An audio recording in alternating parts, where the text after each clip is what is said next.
He cleared all the property, and now he's got it as a little farm. He's got a cow, and he's got goats, and he's got dogs, and he's got this chickens. So he does that, and he's like an organic farmer.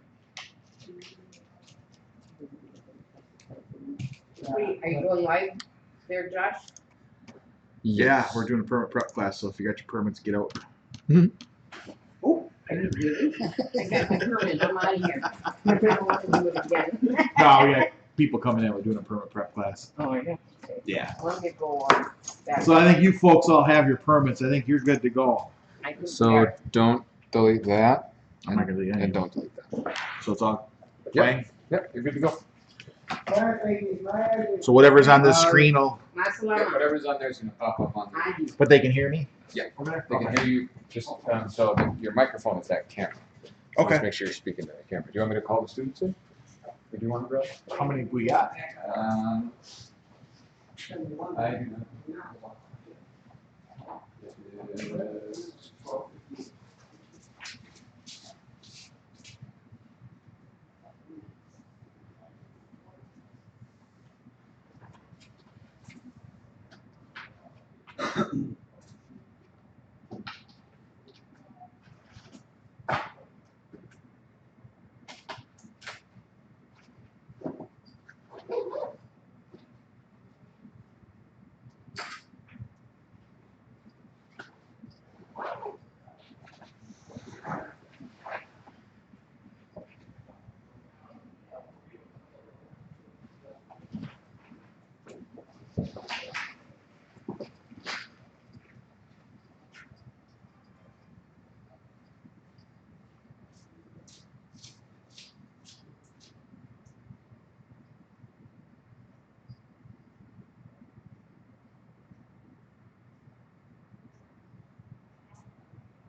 Help yourself to the seat in there.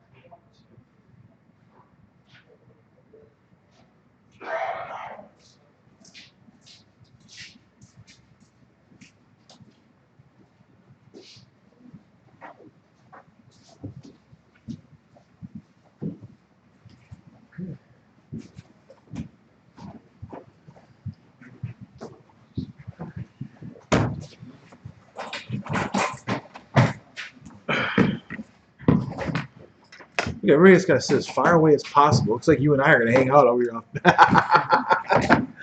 How y'all doing today? Good. Good, good. So you hear about getting the permit. We give you that green folder, which is the state manual. First thing we're going to go over some of the things you need to do as far as getting the permit paperwork and whatnot you're going to need. So in that, there's a checklist. The same thing that I put up on the screen is in the folder if you want to follow along with your own checklist. You're more than welcome. Has anybody here tried taking the permit test yet? Any of you guys? Nobody's done that yet? Okay. Does this count for Wisconsin as well? Are you a Wisconsin resident? So, yes, it's just the Minnesota and Wisconsin manual is similar. There's a couple things that are different, like prices and how long you have the permit. There's a few things that are different, but when it comes to driving, the feds regulate all of it, so it's pretty much the same. The only difference is you're going to just use the Wisconsin manual to study it. Do you have a Wisconsin manual? Okay. You can get those at the Wisconsin. Yep, sure, go ahead. You can get those at the Wisconsin one. Where do you live? Baldwin. So I know in Hudson over at the place there, they got manuals there. I think they sell them. I don't think they give them away. Otherwise, I know you can go online to Wisconsin's website and get them. I don't know if we have any here before we're out. Let me just go ask him real quick and see if they have any Wisconsin ones here. Just 1 second. Anybody else in Wisconsin? No.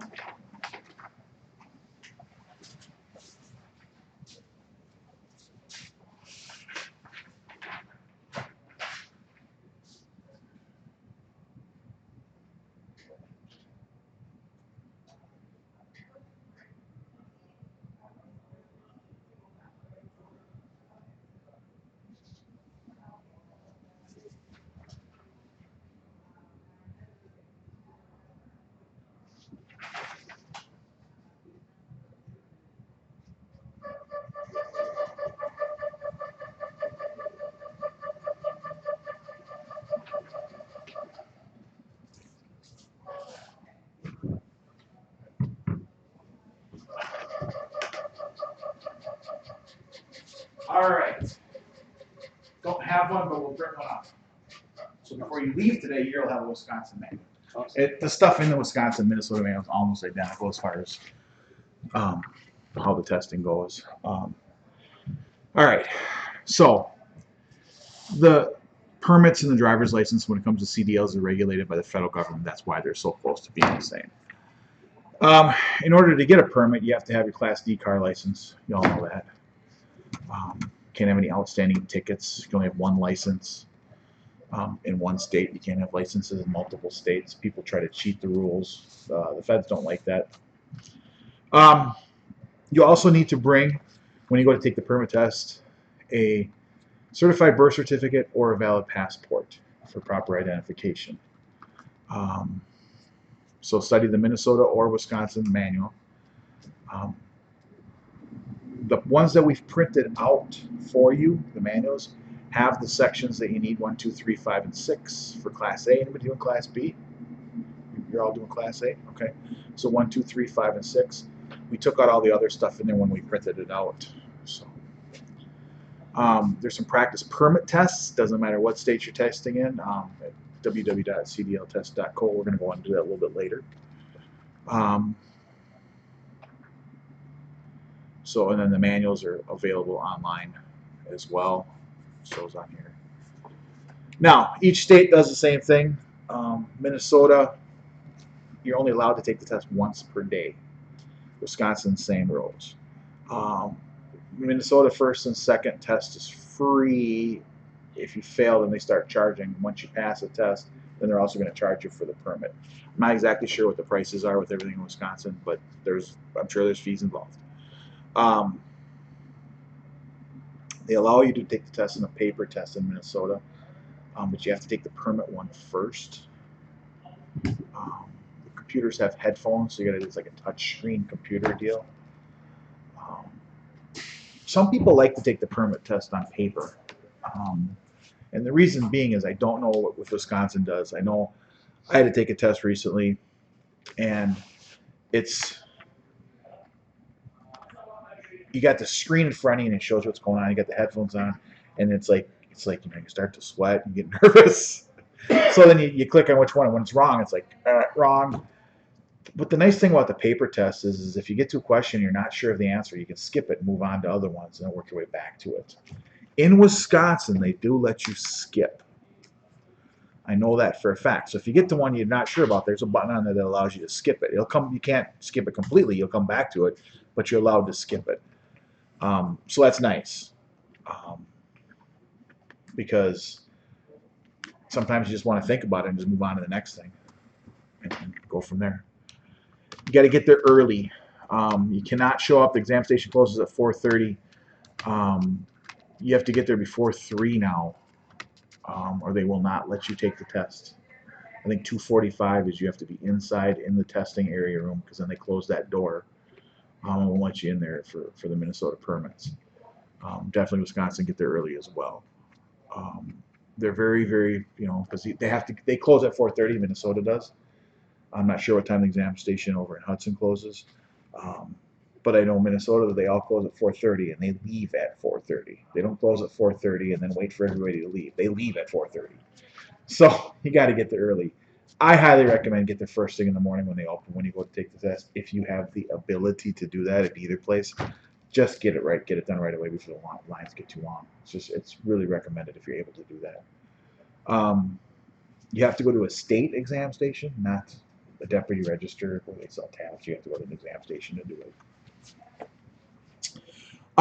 You're also going to have to complete what's called a CDL medical self certification form when you get your permit. I'm going to go over what that is in just a little bit.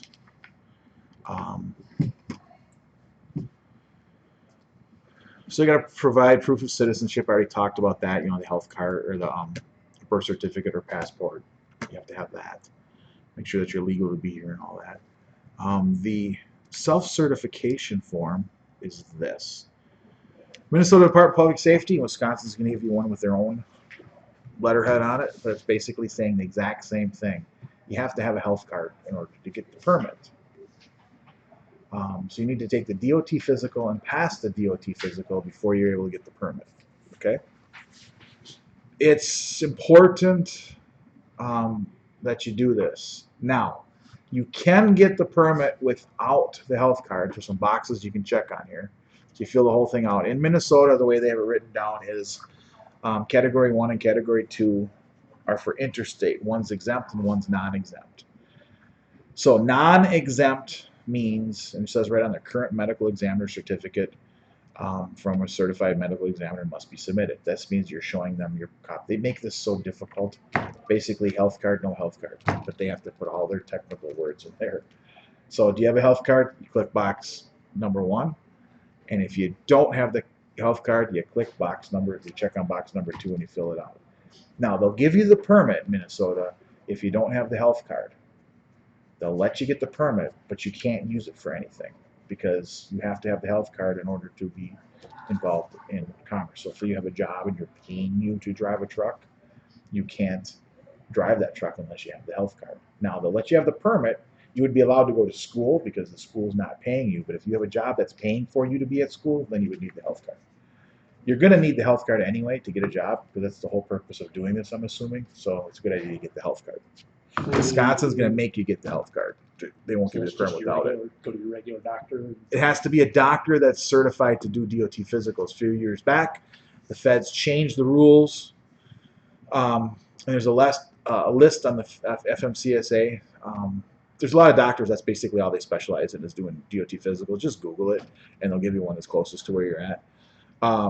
Anywhere from, we have a doctor that actually comes here for the students here and comes here on Mondays. You can set it up with him if you wanted to come here and do it. Go to our website, and it has a link on there to set that up with him as well. But the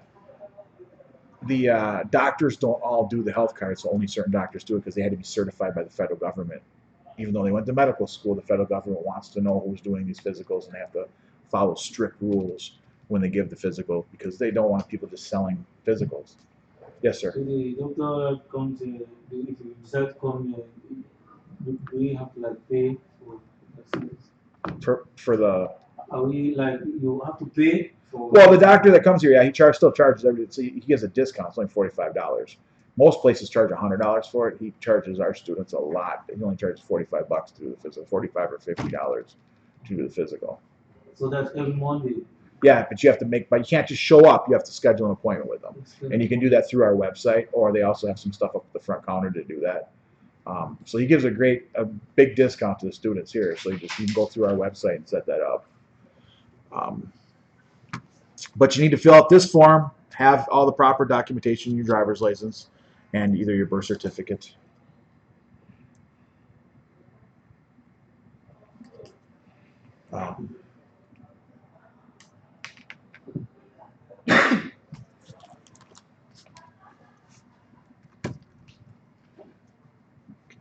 Get that one done.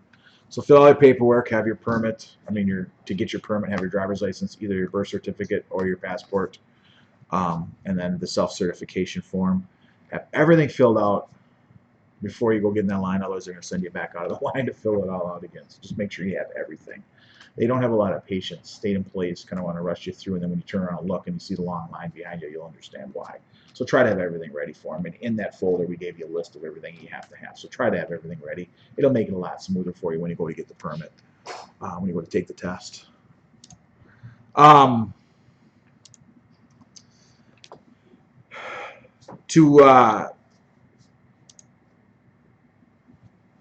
me find all the right forms here. It's got all the stuff, but it's not in any particular order.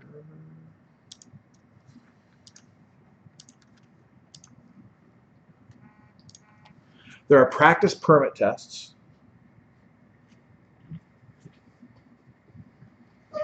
You can go to the website. We have some in the folder we gave you, but you can also go to the state's website. Click on the driver's manuals. You'll get the driver's manual. You can click on here and go through it. And the rules. Oh, thank you, Melissa. There you go. Hot off the presses. It's still I know, warm right? here. Look at that. There's a Wisconsin manual for you. And there's also practice permit tests in the Wisconsin manual as well as in the Minnesota manuals. So, so the first thing is you want to read the manual. So we gave you the manuals. Now you all have manuals. It's important to read the manual. Answer the practice permit test. Now the federal rules clearly state when you go to take this test that everything that's on the test is supposed to be in the manual. So they can't put something on the test that's not in the manual, okay? But there's a lot of stuff in that manual, and it's a lot to read. Now, so I highly recommend do these practice permit tests that are in the manual. They're called test your knowledge sections. So like here, you got some of the questions. What's the most important reason for doing a vehicle inspection? What is the most important? Anybody know? Safety. Safety. So, you know, I just want to go through these. There's nothing in here as far as you can't correct yourself on us. That's why I'm going to get you some other practice permit tests a little bit later that have ways to correct you. You know, they're asking you some key stuff here. What are some of the things you should check during the pre-trip? Name some key steering system parts. You know, so what 3 kinds of emergency equipment must you have? Anybody know that? Fire extinguisher. Fire extinguisher. Reflectors. Yep, triangles, reflectors, or flares. So everybody's got triangles or reflectors. Triangles. They're all reflective with the triangles, and if they don't have them, they use flares. I haven't seen anybody use flares in probably 30 years, so triangles, yes. So triangles, fire extinguisher. What else?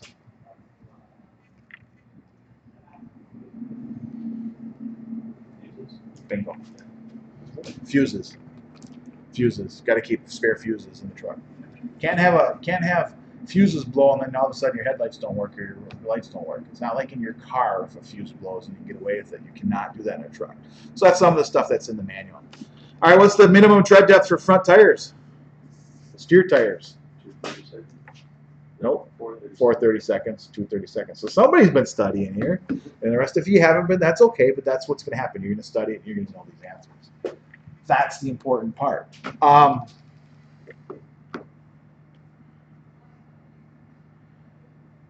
So how many of those reflective triangles should you carry?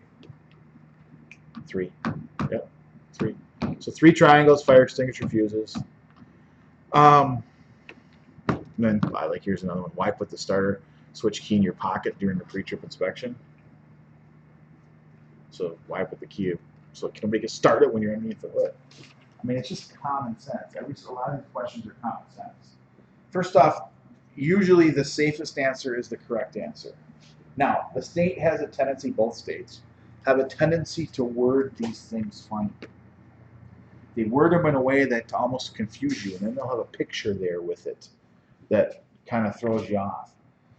Take your time. Don't rush through it. Read it and reread it. That's my biggest bit of advice when you're taking this test. Tests are intimidating somewhat. Tests can make people nervous. Some people get test anxiety. So the best thing is make sure you prepare for it, you study for it. And if you don't pass, go back the next day right away. Don't put it off, because you'll remember things from the day. Because when you fail, they're going to give you the correct answer. If you fail a question, if you get one wrong, they're going to give you the correct answer. So that way it's in your memory. When you go to retake the tests, though, they are not going to give you the exact same test. There's more questions available than they actually give you. So you won't get the exact same test, and the questions won't, you may get some of the same questions, but they won't be in the same order. And sometimes they rearrange the order of the answers. The same answers are there, they put them in different order. So don't just remember, A, B, C, D if you see a question. So it's really, really important to prepare yourself, and the biggest thing is reading the manual is the best advice anybody can give you, is reading that manual. I mean, everything in this manual is in there.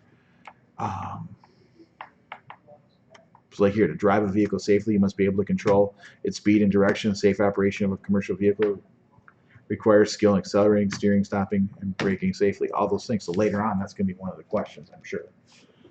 It's all there. It's just a matter of reading it and memorizing it. Some people need to take it more than once. Don't stress out if you have to take it more than one time. It is what it is. So we have links on our website. Let me find our website page to get in resources. So you go to the resources website, and then we have places on here where you can do practice permit tests, schedule your DOT physical. So if we can go back to our home page on this. So go back to our home page. So you go to interstatedriving.com. Go to her, and then there's the link on here that says resources. Click on resources, and it pops up this page with resources.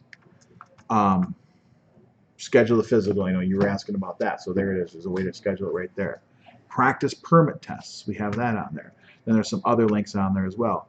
Minnesota CDL manual. So if you don't want to read it in the paper manual version, you can look it up online.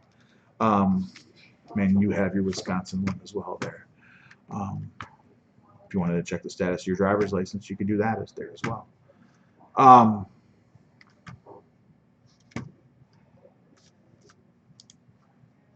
it. So when you click on the Minnesota driver's manual, you get this. Then it pops up. Again, this is what the manual looks like online. Some people choose to do it that way so they can blow it up because they don't want to wear reading glasses.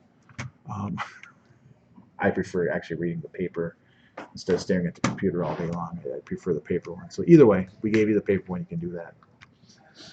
Any questions so far?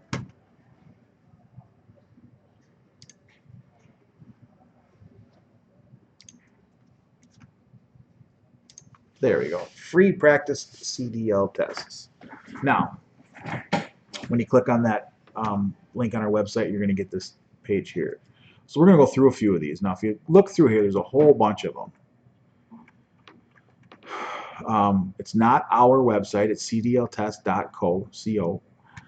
This is not Interstate Truck Driving School. This is a third-party thing. Now, what you need to understand when you go to do practice permit tests online, some of these places like to sell things to you. So be careful when you go to. We recommend this one because we've had the best luck with it. Like I mentioned earlier, the federal government regulates all the states when it comes to the permits and the testing and all that. So all the states, the permit tests are almost identical. There's some stuff that are very state specific, but for the most part, they're identical. This website here has a permit test that Bill, the owner of the school, has gone through them. Because some of them you go to, they just click you up and they spam your computer up with pop-ups and crap like that. This one seems to be the best one. So let's go to general knowledge test. So now this one here, you click on it and you move on to the next question. So let's see if anybody here knows the answer to this. What can you do at an accident scene to prevent another accident? Put on your flashers. Set out reflective triangles to warn others.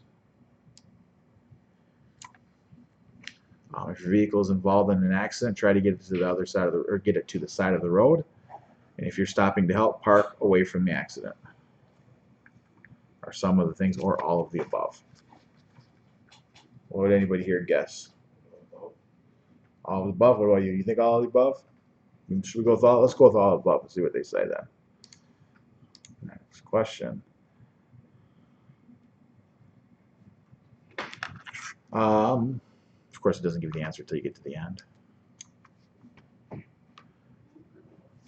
Oh, we were correct. It did give us the answer. That was the correct answer. See, there it is. So that one was correct. For what? For things related to cargo, are drivers responsible for? So you're a driver and you get cargo. What's some of the stuff you're responsible for with your cargo? Inspecting your cargo, reorganizing overloads, properly secured cargo. Cargo does not, and to make sure the cargo does not restrict emergency equipment. Inspecting your cargo, hauling cargo, loading the cargo, securing the cargo. Weighing the cargo, securing the cargo, measuring the cargo, delivering the cargo. So what is the driver responsible for?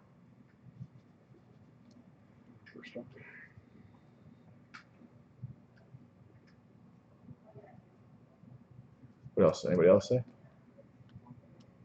Weighing the cargo. So you're going number one. You're going with all of the above. What about you? All of the above. What about you? Inspecting cargo.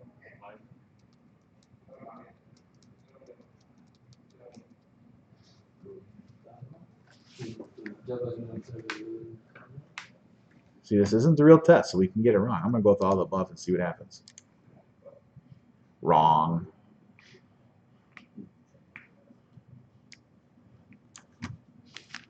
See, now when you look at those questions, I wonder if I can back up here so we can go back to that so we can see it. So now when you look at those questions, all three of those almost looked exactly the same, didn't they? Remember I mentioned earlier they tried to confuse you? So you look at the first one and the second one, inspecting your cargo, inspecting your cargo. So I'm going to go back to number 1 and click on that. We're correct. So let's go back to the question and look at the answers. The reason number 1 is the correct answer. You are responsible as a driver to inspect the cargo.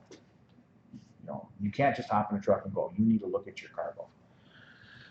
If your cargo is not loaded properly, somebody else loads it,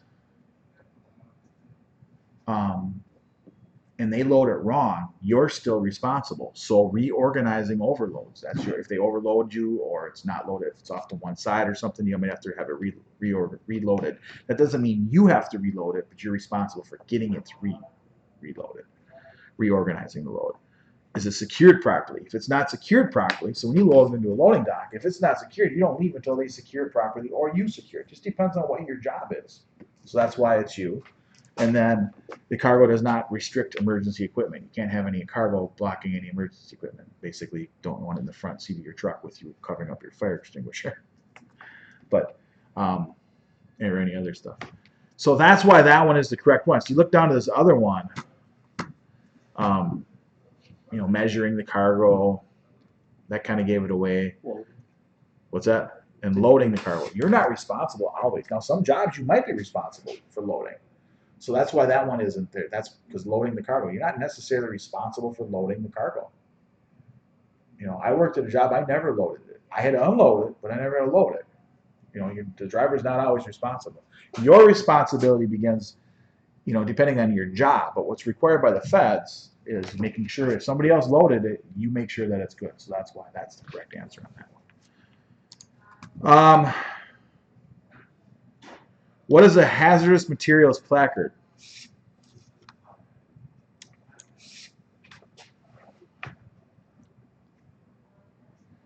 Got 4 of them here.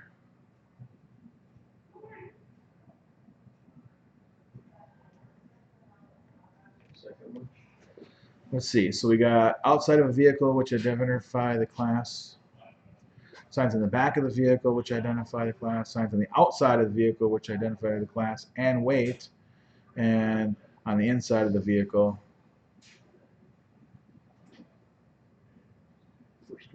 I'd go with the first one here. Let's go see what it says. Because it's on the outside, because it's not just the back. You won't with the second one because they got them on the sides, front, back. They got them all around. Correct. So that one didn't specifically say where, it just said on the outside of the vehicle. So you have to have those placards on the outside of the vehicle. Which of the following best describes the heavy vehicle formula? Which is in the manual. Now I got to test my memory on this one.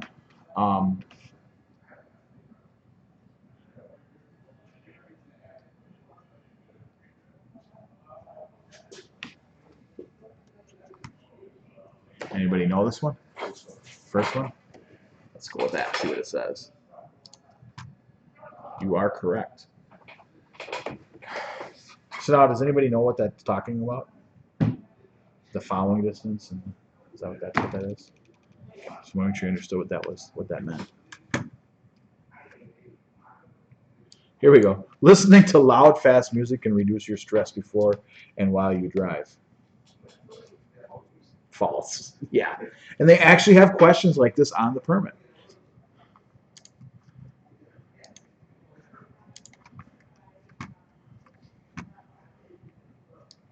What if it does? What's that? What if the music does make it? Wow.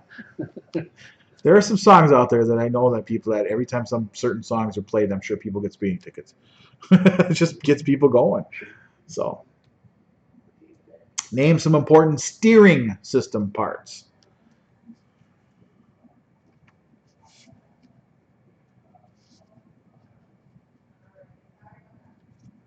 Anybody know? Rim, lug nuts, tire, tie rod, spindle, pitman arm. Tie rod, pitman arm, leaf spring, vehicle frame, torque rod, mainspring, axle, spring shackle. So which one are you going with? 2? Tire. You going with 2? What are you guys? 2? All right, let's go with 2. We were in agreement here. Let's go with 2. Correct.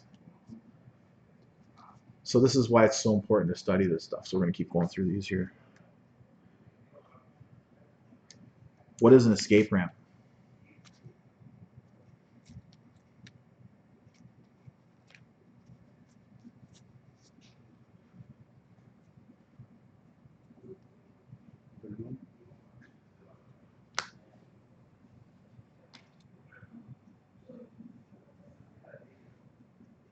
What's that? The third one. Yeah. Read it again.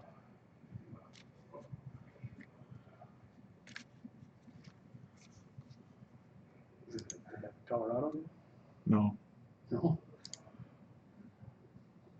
it's correct. You get it correct. So we're in the mountain. Anybody ever driven through the mountains? Let's drive through the mountains. I got them down in, I've seen them in Tennessee. I've seen them in Washington State, in Idaho, going through some of those mountain passes. So you're going down the highway, and you're going down a grade, and then they got an uphill. It's if a truck's losing control, they can pull off into that, crash into that escape ramp if your brakes start to fail. Yeah, you should have one in Denver. Huh? I've never driven through there, so I don't know if there are any. But I mean, that guy that just had that big accident should have. They should Oh. have one there. Yeah, It sounded like he came out of the hills and couldn't stop or something. and that happens. You know, and it's so important to follow rules. Like there's down in, I think it's Tennessee. I'm gonna say it's Tennessee, but there's a hill, a mountain that you go through there, and it got so bad. So now they basically, when you get to the top of that mountain, all trucks have to pull over and stop. They just basically stop the trucks at the top of the hill, so they're starting at a slow speed before they go down. They just don't want you coming over it at a high speed. So they make you pull over and stop at the top and then do a brake check or whatever before you go down the hill. Because if you go twice as fast, your stopping distance increases by how many times?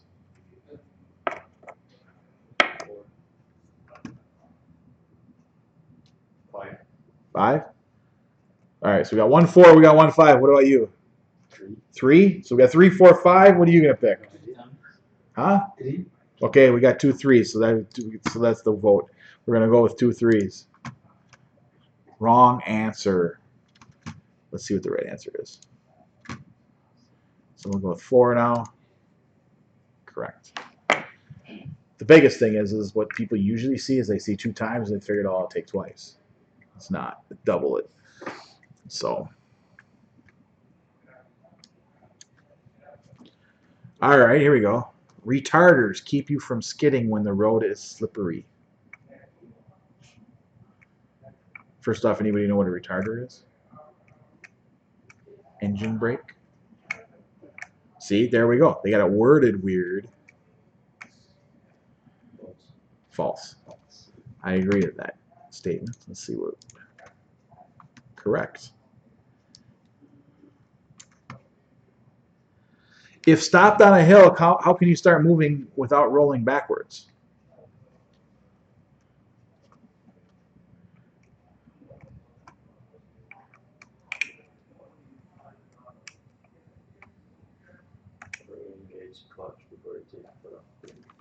All right, we'll go with that one. And that is also correct. Now, let me go back to this one here. We've had this happen many times with new drivers and manual transmission trucks. Even automatics will roll back a little bit. But what they want to do is always increase the RPM and let out the trip clutch quickly. What happens if you do that? Stall the motor, maybe. And then you're definitely going to roll backwards. Or it's going to really start hopping or whatever and break things. So. Let the clutch out quickly is the kicker. Yeah, don't do that. Yeah. So what is the minimum tread depth for tires other than the front tires? We already kind of touched on this, and we already got it earlier correctly. Minimum tread depth for tires other than the front tires. All right, somebody gave this answer earlier because I asked this earlier, and So you don't answer because you gave it earlier. 430 seconds. That's for front tires, is 430 seconds. So steers are 430 seconds.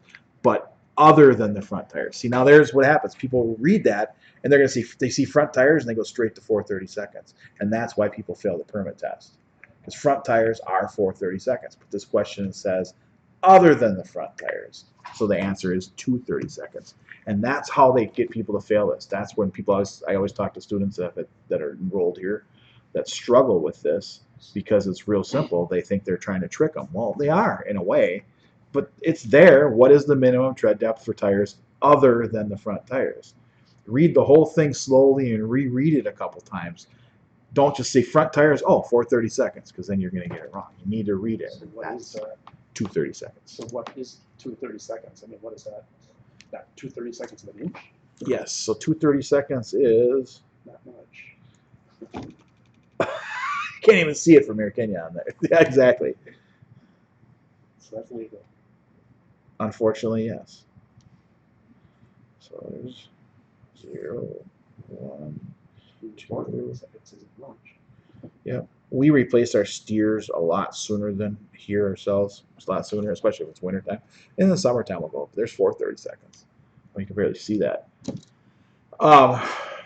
So that's the number that's going to be in the manual.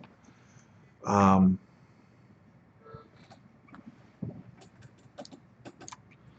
right, if you have to helper with you and you're doing some stuff, what is the most important hand signal that you and the helper should agree on? I would agree with that one too, without even thinking too hard. Stop. If you have a helper, I'm going to throw another question on there, and something happens, who's responsible, you or the helper? You. You're still driving the truck, even though you got a helper. So if you don't trust your helper, get out and look.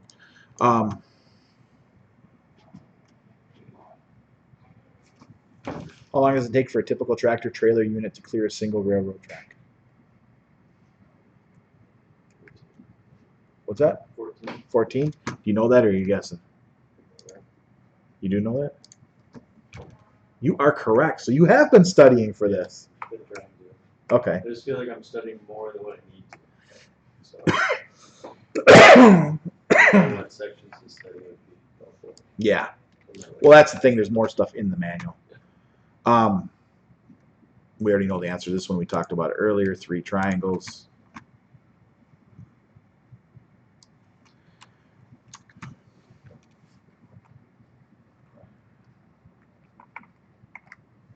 So brake hard enough to feel you slow down when you feel your speed has been reached by 5 miles below your safe speed. Release the brakes when your speed is increased to your safe speed.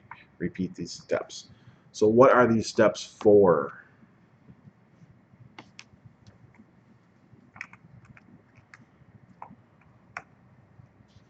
Oh, go back up so you can read the whole thing.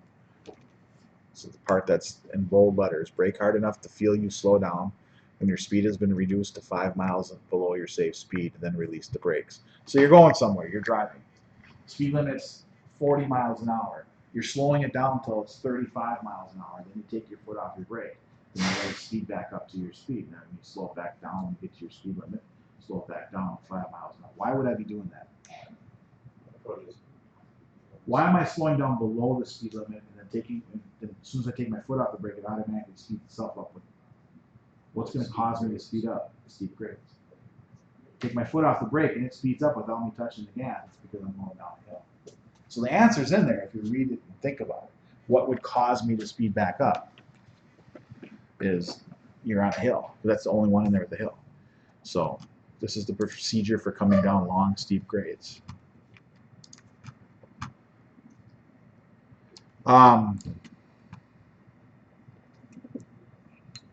If you swing wide to the left before turning to the right, another driver may try to pass you on the right. Is that true or false? True, true, true, true. I would agree with that one.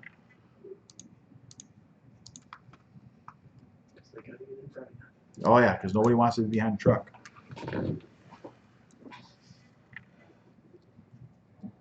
So when backing, why is it important to use a helper if you can?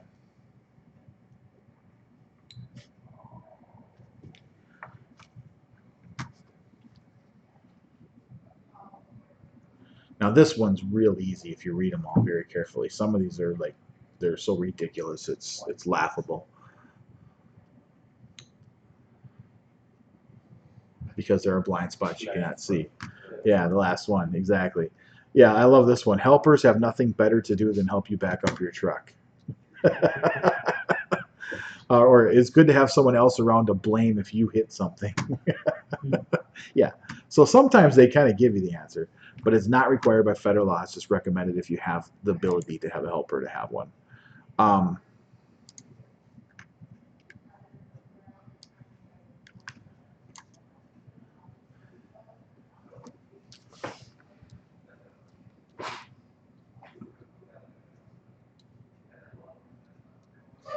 So what is a hazard?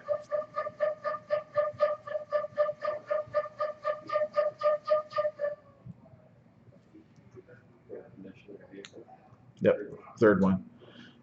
A hazard is any road condition or other vehicle that is a possible danger. I would agree with that one as well. Correct.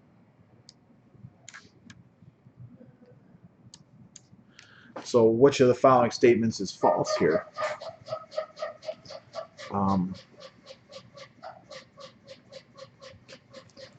Gross combination weight, the total weight of a powered unit plus the trailers. Gross combination weight, the total weight of a powered unit plus trailers plus the cargo. Gross combination weight rating, the maximum gross combination weight specified by the manufacturer for a specific combination of its vehicle plus its load, or they are all true. No, sure.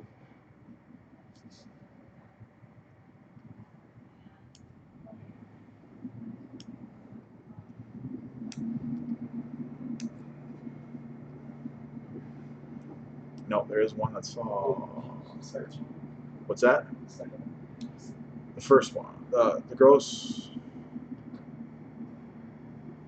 Combination plus the cargo.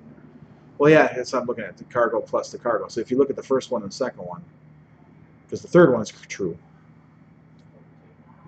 Wait a minute. Gross combination weight rating, the maximum gross combination weight rating specified by the manufacturer for a specific combination of vehicles plus its load.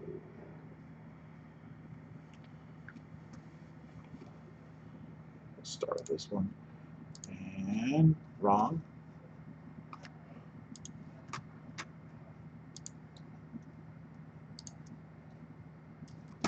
So that one is correct. I knew that one was correct.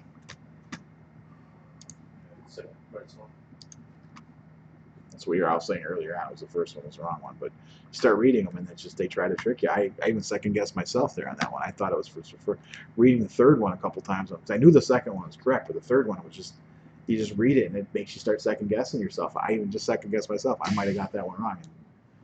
Second guessed myself. I knew it wasn't all of the above.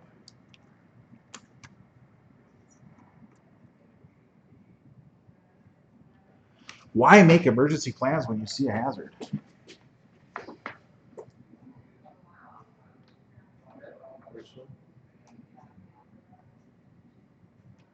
Yeah.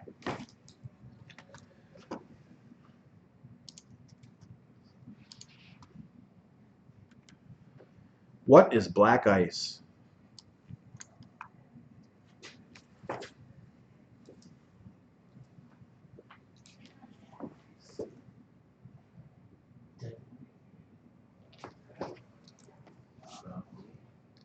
What's that? It's a thin layer of ice that's clear enough that you don't even see it. And the reason they call it black ice is because a lot of times it's on blacktop roads, you know. So, you know, because you don't normally when you see ice in the wintertime, it's hard to see ice. This ice you can't tell it's different. It just makes it look like it's a wet road. Black ice sucks.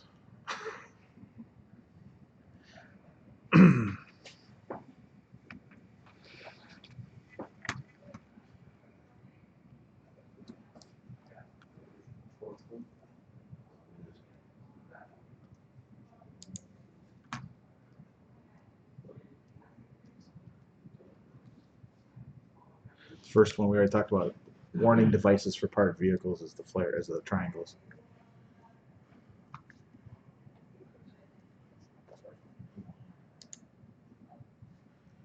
You're the parked vehicle. That's why you're putting them out. You're looking at, why did I put warning devices for parked vehicles? You're the parked vehicle. But instead of calling it triangles, they call it warning devices, which is dumb. Common medicines for colds can make you sleepy. Yeah.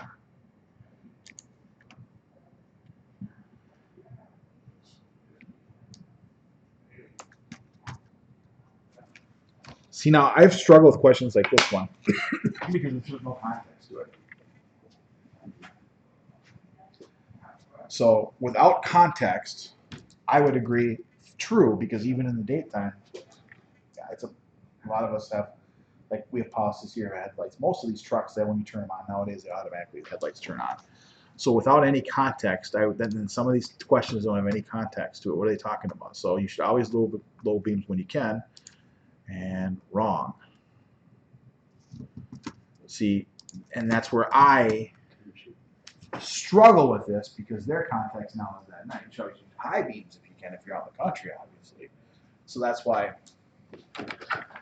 that one would be wrong. See, that's, to me, there's one of those ones that you would call a trick question, or what they would call a trick question, because my mind works in the safety. Every time my car, when I get in my car, the headlights automatically come on. They just automatically come on with my low beams. They're just automatically on. It's just a fact of life. Why are they on? That's so other people can see me. Most cars have daytime running lights or some sort of light. Trucks are the same way nowadays. I believe in Canada it's required by law to have them where they come on the cars. The United States doesn't require it, but most of them have it nowadays because they don't want to make the cars two ways.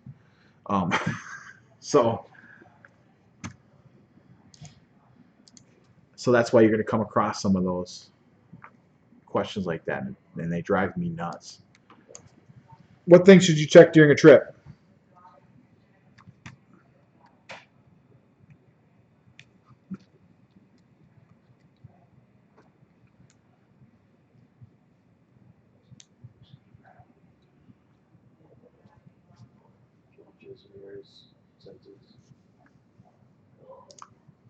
It's a common sense one, because you look at all the other ones, it's like, really?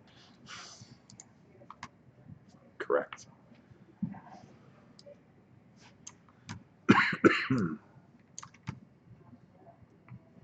So what's the most important reason for doing a pre-trip inspection?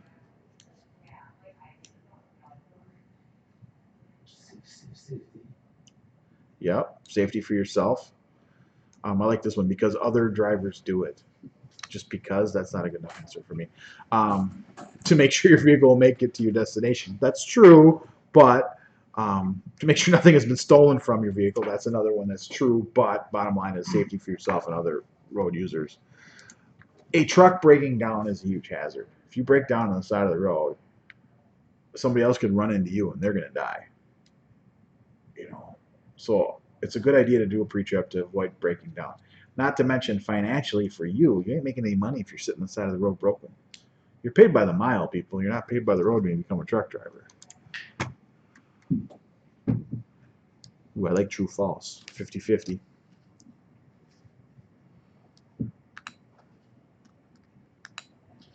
The BC type fire extinguisher is designed to work on burning wood, paper, and cloth.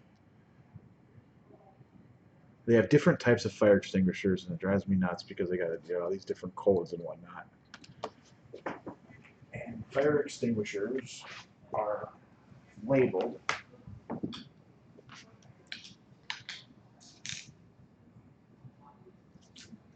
Here they got different labels for what they are.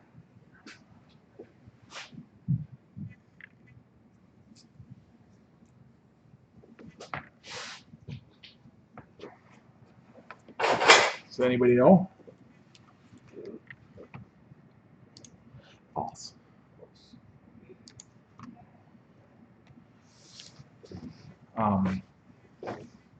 B and C, like C is electrical and B is, let's see what it says on here. Let's make a light here. Yeah, C is electrical, B is liquids and grease, A is trash wood paper. And this is an A, B, C. This does all three.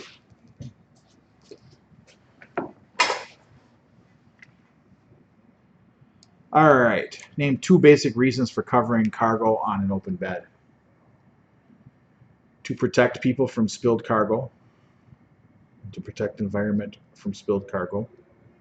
To protect the environment from spilled cargo, and to protect cargo from the weather. To protect people from spilled cargo, and to protect the cargo from weather.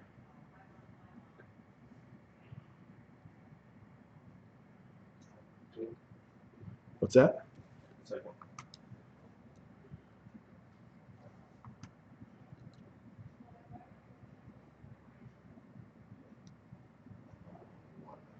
Just covering it.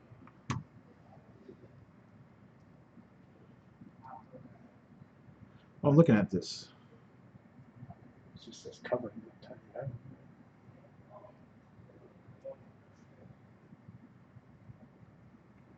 Keep the cargo a secret. I love that one. Cargo from weather, protect the cargo from weather, protect the environment from spilled cargo, protect people from spilled cargo. See, now my mind goes with the safest answer. Okay, to protect cargo from falling off the trailer and protecting the environment from it. So that's where my mind goes. But because of what you just said, when you reread the question, name the two basic reasons for covering cargo on an open bed. It's also because of the weather and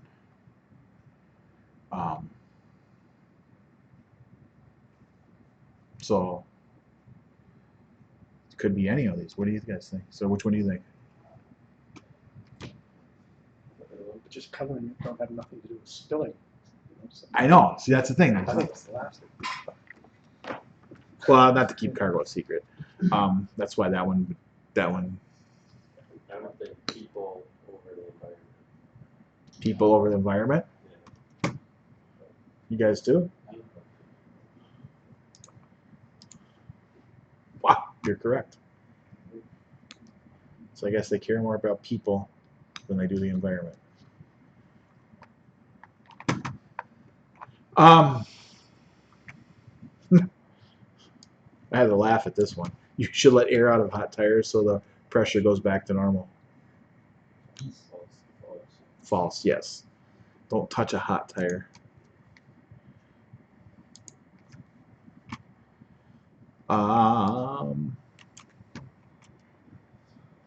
So,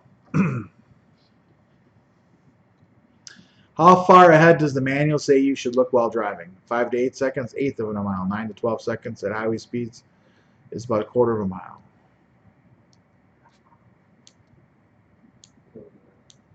Well, then this one says 12 to 15 seconds at highway speeds is also about a quarter of a mile. And 15 to 20 is about a half a mile. So which one? 12 to 15 is where you're at? Quarter of a mile? Correct.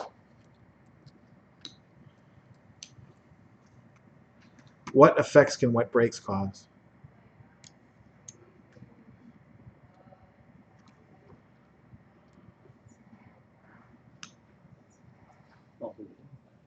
All of the above.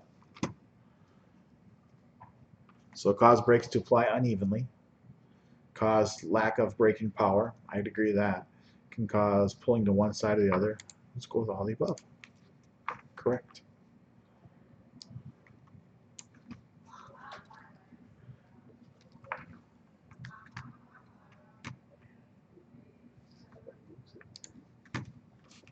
So when no one tries to move the vehicle if you're underneath it.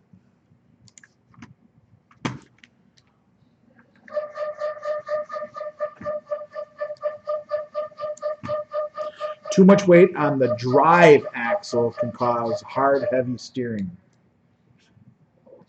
False. They tricked you there. Drive axle is the rear. It's going to actually cause light steering. If you got too much on the rear end, you can lift your front end up.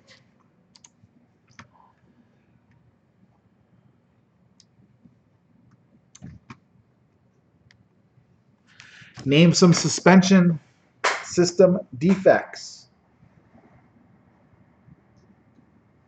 Broken leaves in a leaf spring, cracked or broken spring hangers, leaking shock absorbers, all of the above or none of the above? All of the above? All of the above. And yay, we're right.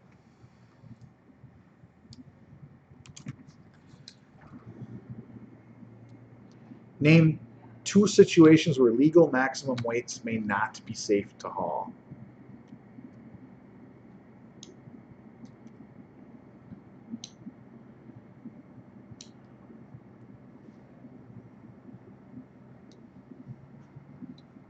Large cities or over bridges, during bad weather or in mountains, through tunnels and over bridges, at night or during rush hour traffic. So we're talking about legal maximum weights here.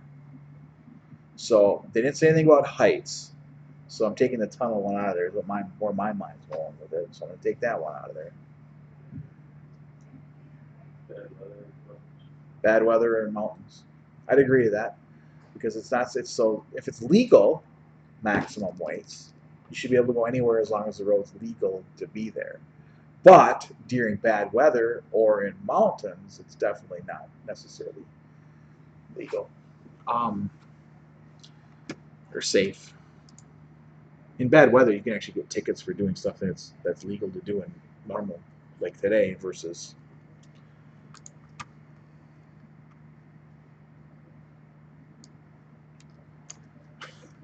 What should you do before you drive if you are drowsy?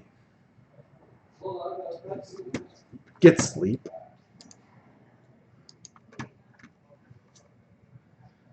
All right. What is hydroplaning? Anybody here know what hydroplaning is?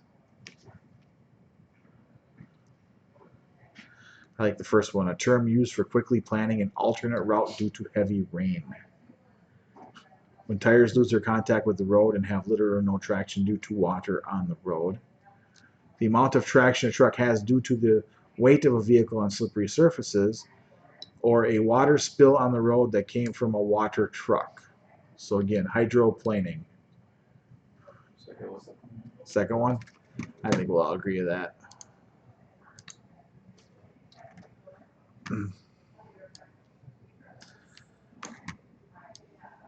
So what must you check before transporting a sealed load?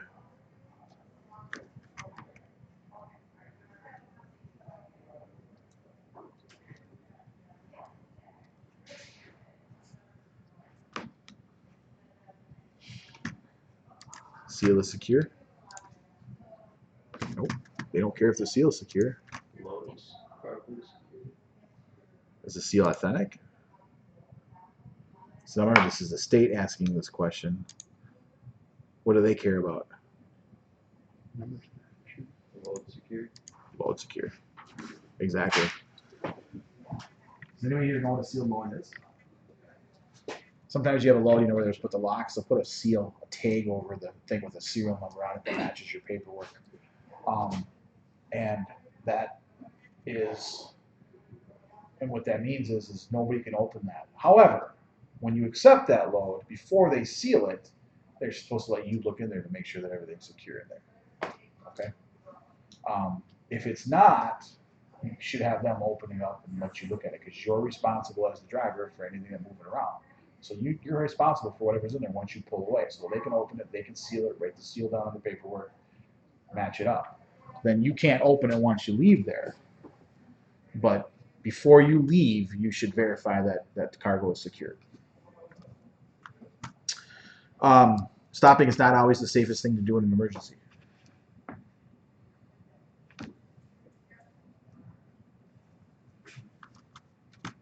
We got one, two. We got true or false. False. False. What do you say? True. What do you say? You say true. So we got 50-50. True and false. We'll start with the first one. Let's try true. When would it not be safe to stop? Well, if you're, let's go back to the question. Because it dictates what's in emergency. Well, yeah. I mean, sometimes stopping, it just depends on where are you at to stop. You don't always want to stop in a place that causes more of a hazard. If you're on a one-lane road and you're blocking the middle of a bridge or something, yeah, don't stop. You want to clear the road. So there again, there's no context, so that makes the question confusing and difficult. What is the advantage of going right instead of left around an obstacle?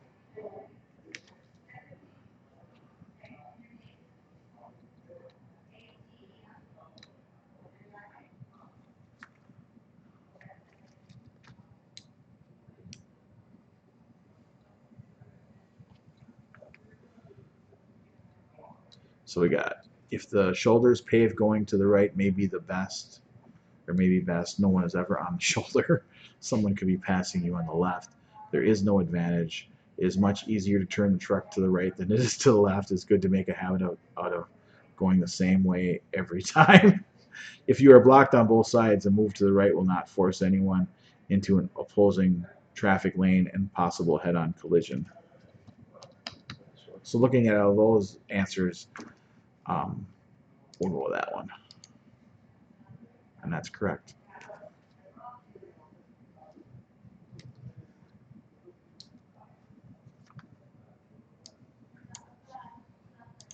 You can safely remove the radiator cap as long as the engine is not overheated.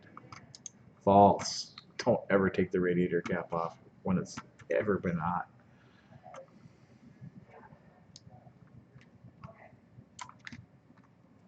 If you're driving a 30-foot vehicle at 55 miles per hour, how many seconds of following distance should you allow? Now, we had this question earlier about what the distances were, right? We talked about this earlier. So, what's that? And then after, so up to 40 miles an hour. After 40 miles an hour, we add 1 foot for 1 second for each 10 feet. 40.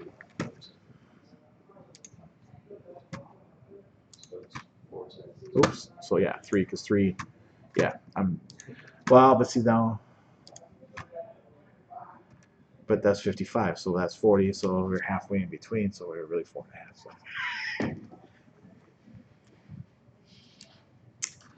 All right, what factors determine your selection of a safe speed when going down a long, steep downgrade?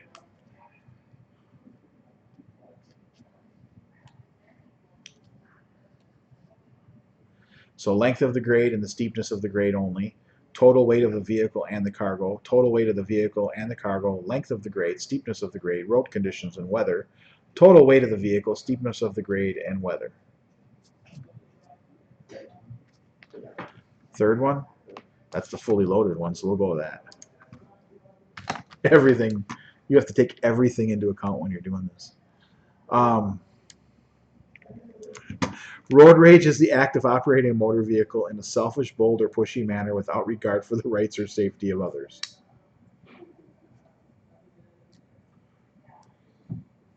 False.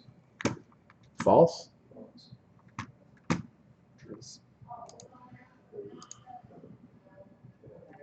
That's aggressive driving. Thank you.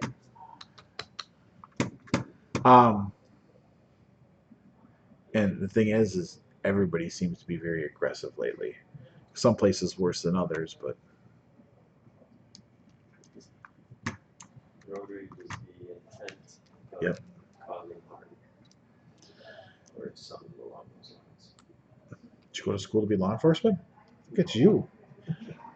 Got a Class A student over here. All right. So what are the two main things to look for ahead while driving?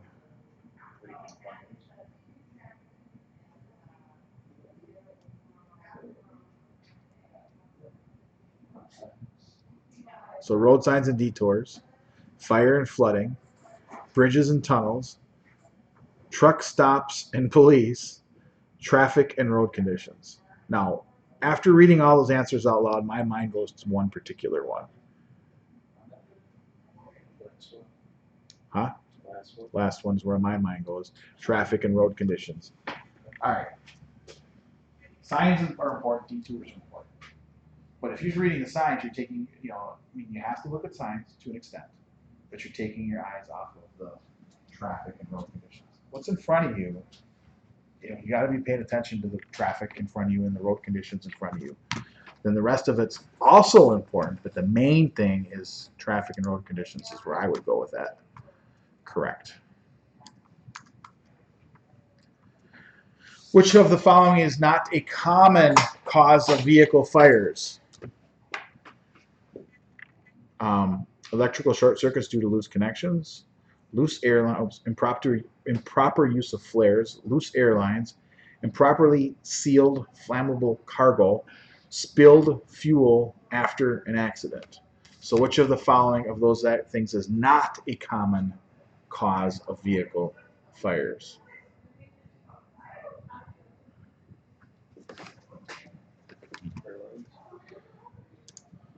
Let's go with airlines. Correct. I don't know how airlines would cause a fire. When confronted with an aggressive driver, you should never attempt to get out of their way. So when confronted with an aggressive driver, never attempt to get out of their way. True or false? What's that? When confronted with an aggressive driver, you should never attempt to get out of their way. You guys all say false? You are correct, false. Never in the hours.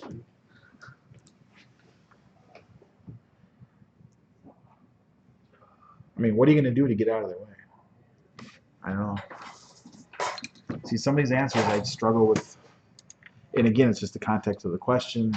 And it's just, some of it's not there. So I'm sure it's in the manual.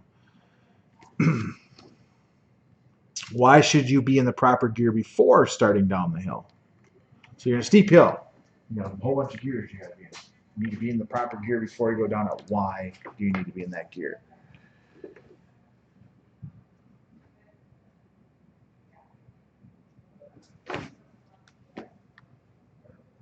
Because you'll not be able to shift into lower gear once you're going down the hill.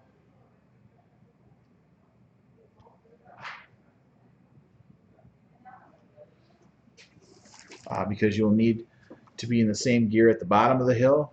It is the law in most states. There's no need to do this, and because the clutch is made to be used on even surfaces. Well, that one we're going away with. We're going to get rid of the fourth one.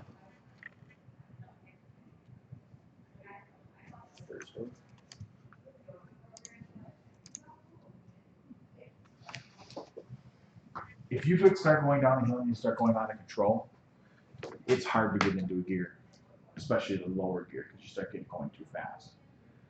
Remember earlier I said they make people at this one mountain stop at the top of the hill? That's so they can stop and get themselves going slow, and then they can get themselves in the correct gear so people don't go out of control going down the hill. So you have to pick your gear and then stay with that gear all the way down.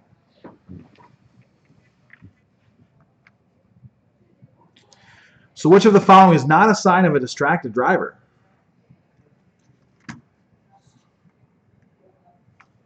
Vehicles that may drift over the lane divider lines or within their own lane, vehicles traveling at consistent speeds, drivers who are preoccupied with maps, food, cigarettes, cell phones, or other objects, drivers who appear to be involved in conversations with other passengers, or none of the above. Consistent speeds, vehicles traveling at consistent speeds. That would be a good sign. Either that or they got their cruise control on. But you are correct. Oh my God. See, now Minnesota, I don't know if Wisconsin has it yet. I don't know where they're at with it. But Minnesota has created the distracted, because right now in all commercial vehicles, you can't have your cell phones. You can't be talking on them. You just got to have the hands-free devices. It's a federal law. Minnesota starts it now. I believe it's August 1st. In cars in Minnesota, that's law. I don't know if Wisconsin's gone there yet. Early on, I was just always against it. In the trucks, I agreed with it. But now I actually have a car with Bluetooth in it. I love it. And then I have another car that doesn't have it.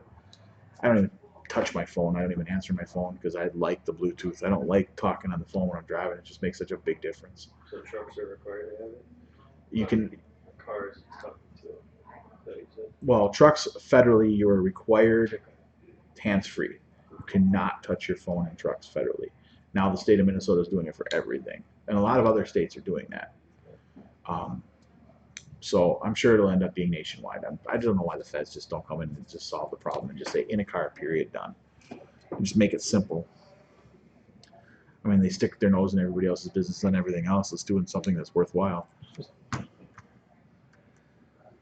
my country roads, nobody's there to patrol them, and I've almost been hit 5 times in the last year. Have you really? People coming across my lane right at me. It's nasty. I'm Wow. serious. Yeah. And I wonder how many of them are talking on their phone or Oh, texting. they're all or- texting. Yeah. You can, but I see them coming. I'm the gravel on the other side. You know, it's just Yeah. crazy. That's nuts. So minimum tread depth for front tires, we talked about this earlier, is 430 seconds.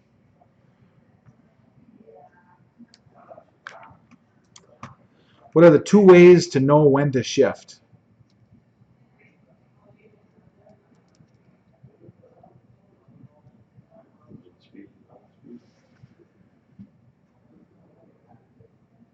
Engine speed, road speed, and wind speed.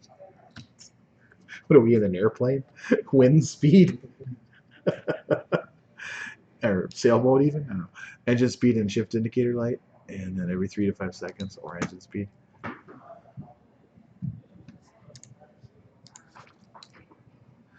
Engine speed and road speed. I've never seen a shift indicator. Not that they don't exist, but personally, I've never seen a shift indicator light in a truck.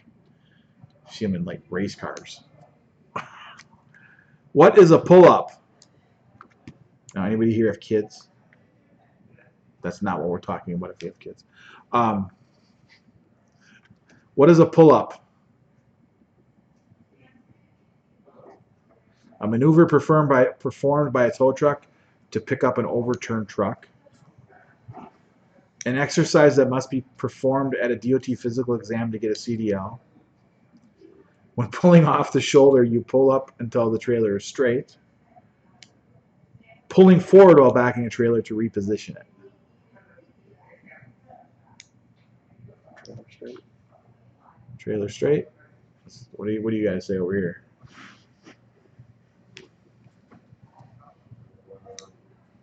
I first saw the third one between the third and fourth. What about you guys in that row over there? Third one. You think third? You all think third? Everybody's third, and you're between third and fourth? Wrong. It's the fourth one. And when you go to take your road test, pull-ups are a part of the backing maneuvers.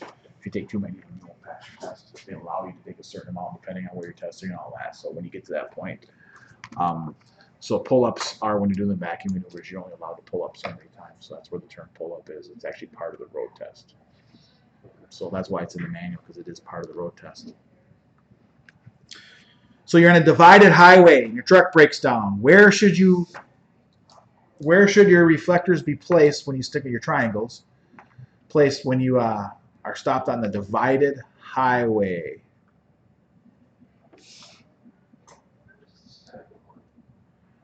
So you're on a divided highway. What's that? So it's just the traffic coming behind you. Correct.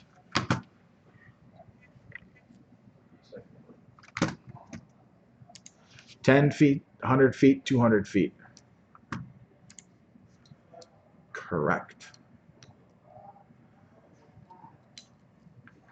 Now, I can't stress enough though this. If anything ever happens, that's the first thing you have to do other than render aid to any injured. You've got to get those triangles out. Don't call your boss and say you broke down. So if you break down on the side of the road, get the triangles out, then call your boss. Anytime anybody that ever works here calls me up and says, hey, I broke it down, I'm like, where are you at? And tell me, are your triangles out? No, hang up and call me back after you get your triangles out. If you're broken down on the side of the road, it's a federal rule, you have to get your triangles out. Is it within 15 minutes? I can't remember the exact number, to be honest with you, off the top of my head. One guy pulled over, state trooper pulled up behind him and waited 15 minutes. Didn't get it, walked off and gave him a ticket. Yep, got to get those things out.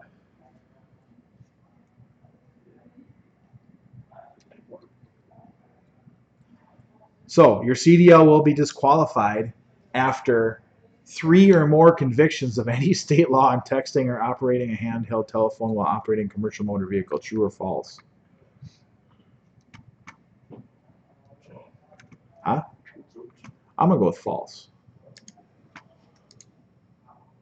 I don't think they're going to let you get to 3 tickets.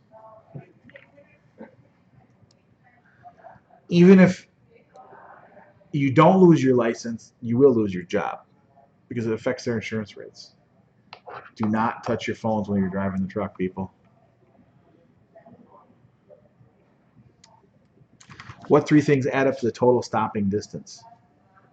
Perception distance plus reaction distance plus braking distance, resistance distance plus perception distance plus braking distance, visual distance plus braking distance plus oh my God, they really make this confusing, don't they? Go with the first one. Let's go back to it and we'll break that down a little bit. So perception distance, that's what you see in front of you. Reaction distance, how quick you get to the pedal, and braking distance, how long it takes to stop. So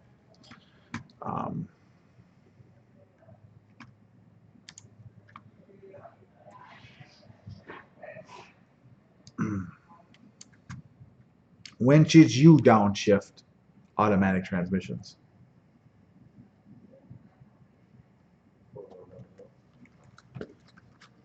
Automatic transmissions.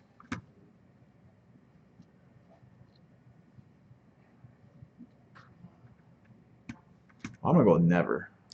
See what happens.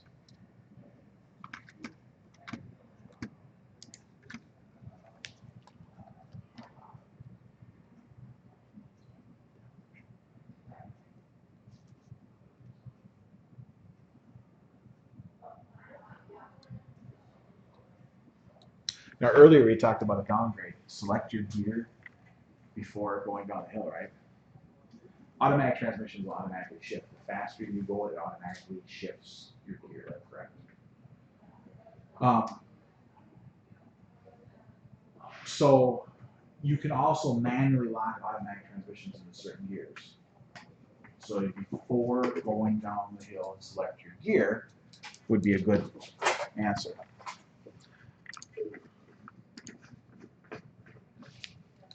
There you go. See, even though it's an automatic transmission, it'll shift beyond its, if it's got, 6 gears, 10 gears, 12 gears, whatever it is, 15, 18. So let's say it's a 10-speed transmission. You're supposed to be going down the hill in your manual transmission for whatever speed it is in 6th gear. Well, you would want to do the same thing in your automatic. So you want to lock it in that so it don't pass that 6th gear before you go down that hill. So then you're just able to use your brakes to keep it below the speed limit, let off the brakes, but it won't automatically shift in 7th or 8th or 9th or 10th and start speeding up and out of control and you're going down the hill. So that's why you have to do that with an automatic. So hills are dangerous. It don't matter whether you're automatic or manual, you still got to deal with it.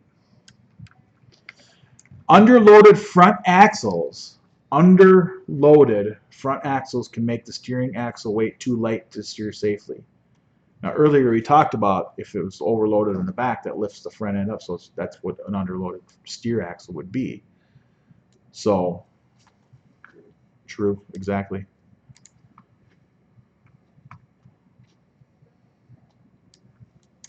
All right, how do you find how many seconds of following distance space that you may have? Wait until the vehicle ahead passes a clear landmark, then count off the seconds until you reach the same spot. Wait until the vehicle passes a clear landmark to count off seconds until you reach the same spot, and then multiply it times 2. Now it's getting difficult. Divide your speed by 4. Add 1. I can't even say that one without laughing. It's 1. It's the simplest one. All those other ones, it's like, yeah, right. Like I'm going to do that while driving. Start adding and multiplying and dividing. I mean, are you kidding me? So if you're on an undivided highway, now we talked about the divided highway earlier.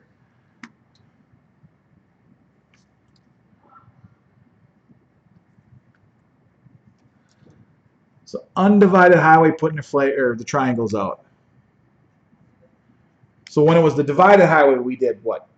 10, 100, 200. Okay.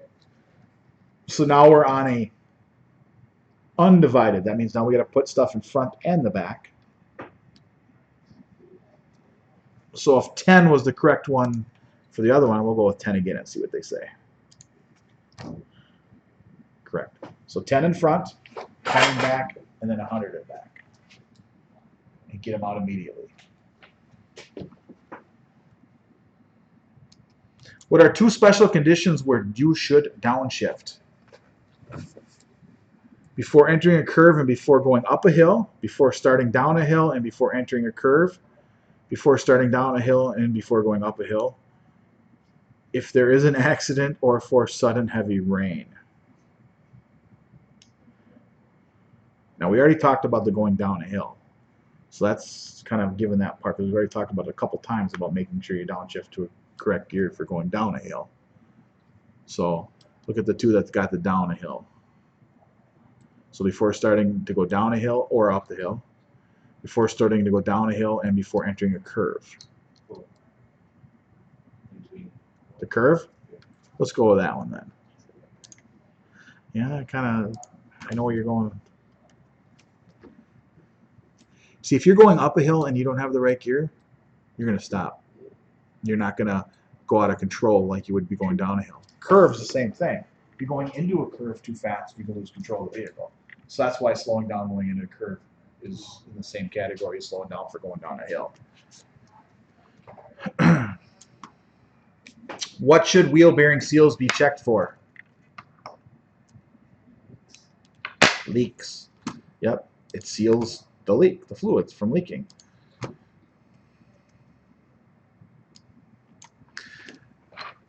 How often must you stop while on the road to check your cargo?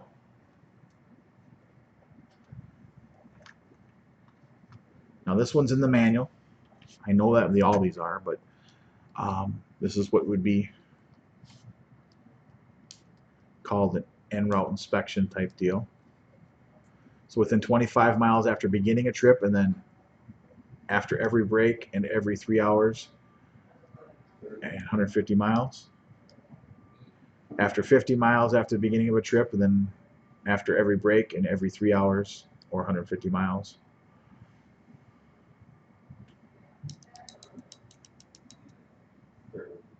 "25 miles after beginning a trip, after every break and every 2 hours and every 100 miles. And then within every 30 miles of the start of a trip and after every break only thereafter." Well, I'm going to tell you right now, the fourth one's wrong. Now, you need to inspect your stuff, right?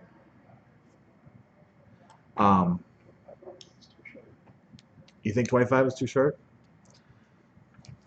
So you think it's 50? I don't think. I haven't read this yet, so I don't know. I mean, 50 miles is an hour, basically, from when you get going, time you get started out. Yeah, with 25, you just get going. Exactly. Exactly. And then, again, after that, so 50 miles after beginning a trip, and then every break, anytime you stop, check it. When you get out, check it before you're going back in. Just check, walk around your truck. It only takes a second to do it. And then every 3 hours, 150 miles, which is about, so you want to check your cargo. If you're hauling something like flatbed stuff and you got stuff straps, you got to make sure straps don't loosen up, stuff don't shift. The reason you want to do it initially is because once you got that cargo loaded up, I used to haul flatbed stuff, for instance, and that stuff can shift on you, and you want to make sure you just cinch things down. That's why you want to check it right away after that 50 miles.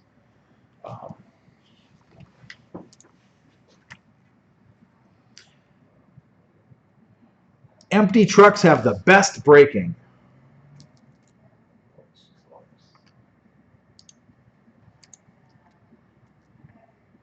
Why don't empty trucks have the best braking? They're light. The trucks are designed to be full. So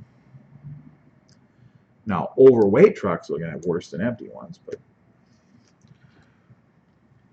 so what are some tips to follow so you won't become a distracted driver?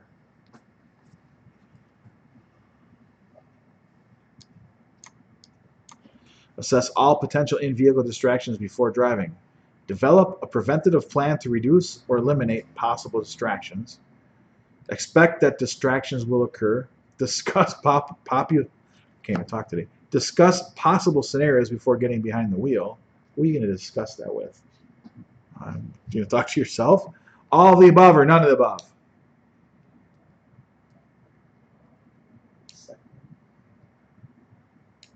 Develop a preventative plan to reduce, eliminate possible distractions. Like what? Put your phone away. Put your phone away. Just before you start driving. eat before you start driving. Don't be cooking lunch while you're trying to drive down the road. You know, anything you may need, it's your CV, your radio, everything's in reach and everything's set where it needs to be. So we'll go with that one. Wrong answer.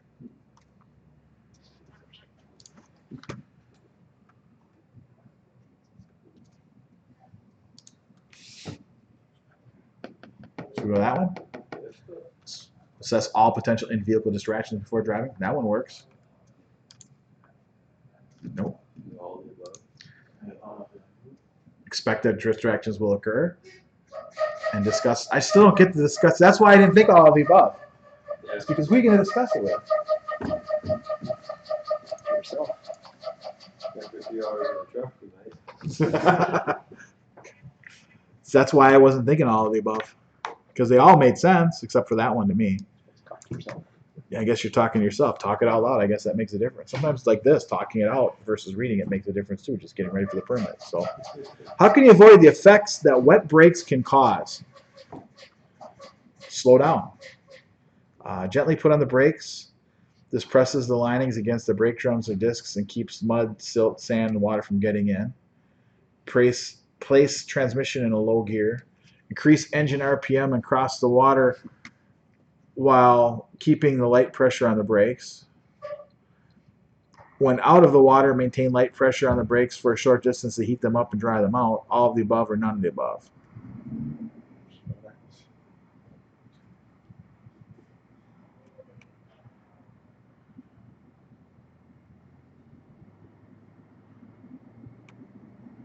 Well, slowing down is always a good thing.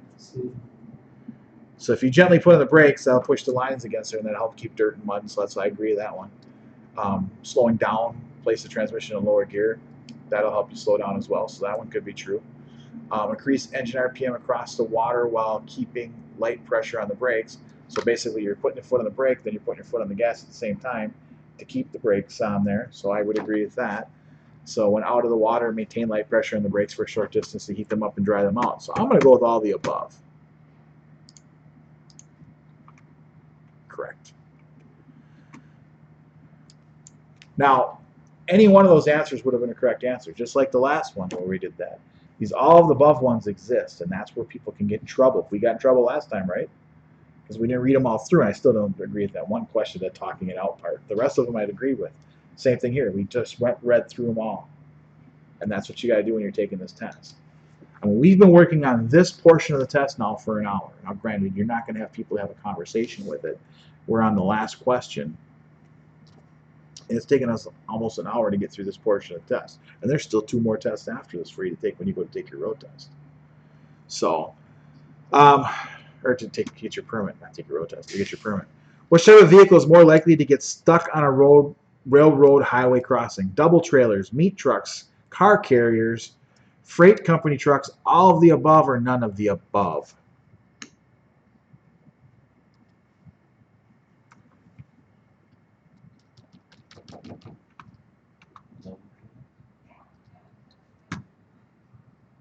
I'm going to go with car carriers. Why would I go with car carriers? Is because car carriers are lower. We're going over railroad crossings. Now, all the other ones could, depending on the situation, but car carriers, railroad crossings, sometimes there's a hump. Car carriers are really low. That way they can get more cars on there and stack them up. Of all these trucks that are here, that one was correct. Of course, we got 100% because we went back and corrected ourselves on it. So this is in that information we gave you for these practice permit tests. This is a very useful thing. Now, I still can't stress enough that you do the test your knowledge sections that are in here, where they're at. Do those as well, because these are in the manuals, and you get your Wisconsin one. Do the test your knowledge ones. But this thing here is correct. Now, when we went back and corrected ourselves, is there something wrong with that? No, because you're still getting the answer. This isn't the actual test, and you can't do that on the test, obviously. But this is pretty accurate to what the test is going to be. It's pretty close. And there's a couple questions in there, as you may have noticed, that they seem like trick questions. It's just the way they word them, And when they're out of context, it's hard to tell. Now, on the test, there's going to be some pictures with it as well. You know, the picture can be helpful, but you got to read and reread and reread and reread. And if you know. Is it just like time? I don't know if they actually have a time in it, because I don't remember seeing a counter there timing it, so I don't know the answer to that, to be honest with you. I don't believe there is, because I don't ever remember anybody coming back complaining about that. So, but studying for this to get that permit is the most important thing you can do, is to study. Now, this is one place that has practice tests. Now, studying for the actual test, though, as far as reading information, the best place to do it is the manuals. Because I mentioned earlier, now you got the Wisconsin one, you folks have the Minnesota one. Everything that's on the test is in the manual. So all these questions that we did are in both those manuals. I guarantee you that. They're there. But knowing what to read, and that goes all the way back to that beginning thing, it tells you which chapters to read. The ones we printed out for the Minnesota are only the chapters you need to read. You need to sort through that because she printed out the whole thing. So there's going to be some chapters in there for you that you don't need, but that 1, 2, 3, 5, and 6. there you go. So it gives you the ones to read. So it's, I'm going to be honest with you, they're probably, if we go through them page to page, other than the page numbers, I bet that a lot of it's identical between the two manuals because it's regulated by the feds. So you got to study for it, take the test, and again, if you don't pass the first time, don't freak out. And just go back the next day. Have the manual in your car. 100% to pass. Nope, not 100%. We got 100%. I think it was 80%, is I believe what the states require. So if you get something wrong, don't panic and get mad and leave. They'll shut you off when it gets too far. Have a highlighter in the manual for you out in the truck. So if you don't pass, any questions that you got wrong, run straight out to your truck and highlight them, so then you can study those ones. So that way you go back the next day. Highlight in the manual the ones that you got wrong, or things that stood out for you. So ones that you weren't sure of. That way you know what to study that night, and then go back the next day. That's the key to this, trying to get this fresh in your mind to get this permit. These states, if they don't make these tests hard and everybody passes, then they feel they're not doing a good job. So it's not that the questions are hard, it's just they word them funny to trick you, basically. It's just you have to reread it. There's a couple of them that threw me off when we were doing it, because if you read it too fast, it'll mess you up. Don't do that. You know? Sometimes you're going to come across the same question twice. They'll reword it a little differently, but they might even have the same question in there that you just answered. So, or they change the wording on it where it looks like it's the same, but it's not quite the same, so it has a different answer. So just make sure you take your time when you do this. Don't rush through it. Can't stress enough of that. And you haven't taken it yet, but you've been studying. Obviously, I can see you've been studying because you knew a lot of the answers. So, you know, it's important. Where's that? Test. That's just for this one. Where is?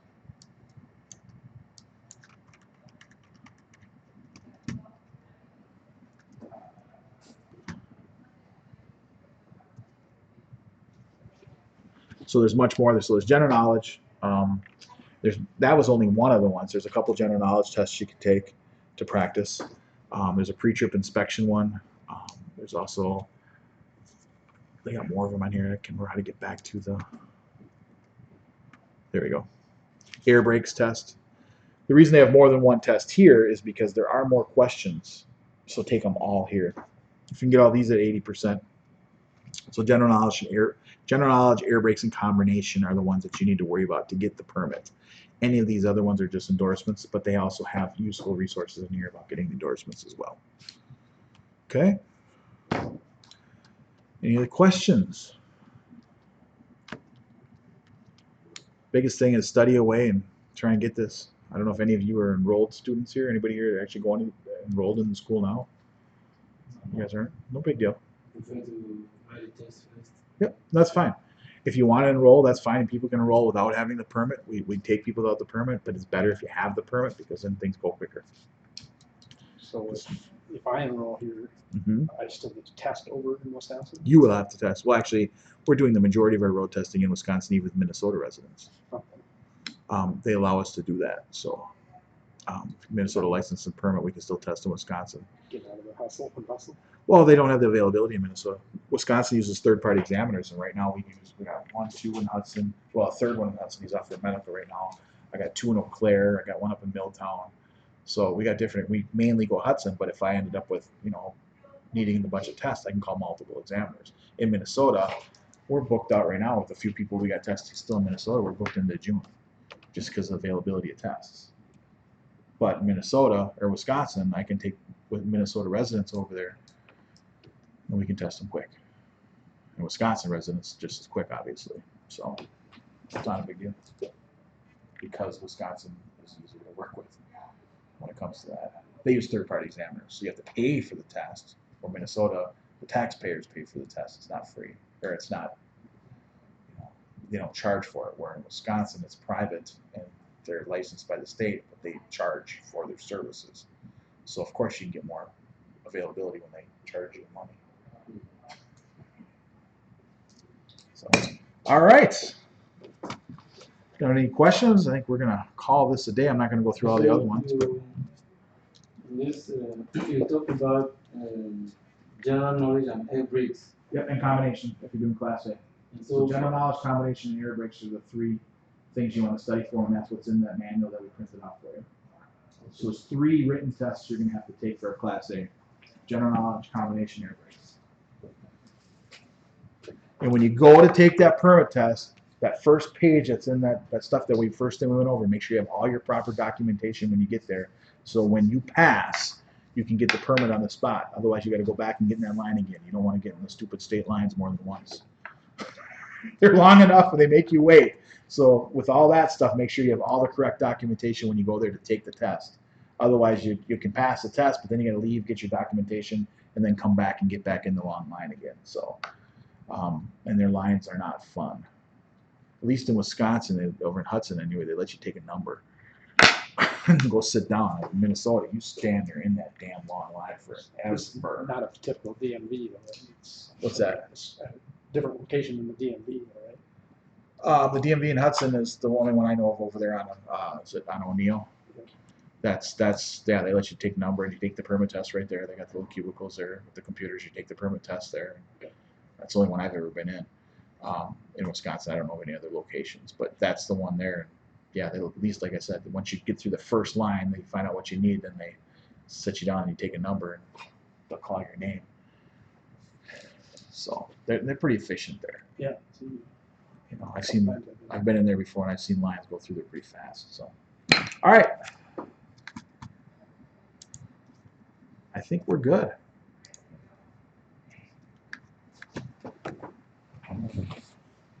Shut this all down.